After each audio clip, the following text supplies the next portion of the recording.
Start అయింది, మంచిగా జరిపినాం. So అందరూ కూడా హ్యాపీ అనిపించింది అనుకుంటున్నాను. ఎందుకంటే మంచి ఎక్స్పీరియన్స్ టోర్నమెంట్ ఇది, వైట్ బాల్ టోర్నమెంట్ ఆడడం. అందరు కూడా కంగ్రాచులేషన్స్.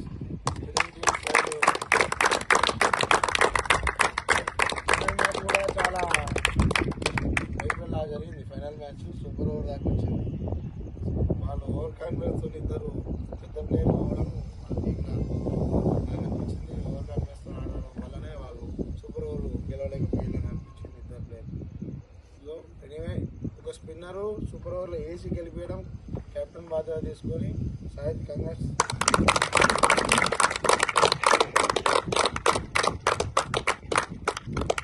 ఇట్లనే కంటిన్యూ ఆడుతూ ఉండాలి. ఇవన్నీ స్పిరిట్ అంటే మనం గెలిచినప్పుడు ఎట్లున్నామో ఓడినప్పుడు కూడా అట్లనే ఉండాలి.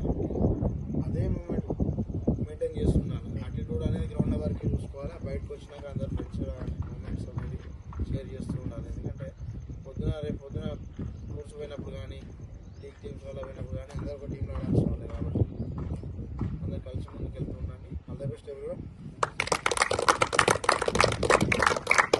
ఇది అప్ అండ్ డౌన్స్ ఎలా ఉంటాయో క్రికెట్లో ఈ టోర్నమెంట్తో మీకు అర్థమై ఉంటుంది. ఏమన్నా అంటే ఫెయిల్ అయినప్పుడు ఎట్లా మళ్ళీ మాకు గెట్ బ్యాక్ అవ్వడం ఎట్లా, సక్సెస్ అవ్వడం ఎట్లా అనేది మీరు నేర్చుకుంటారు. ఇలాంటి ఆడుతుంటేనే ఎక్స్పీరియన్స్ అవుతుంటుంది.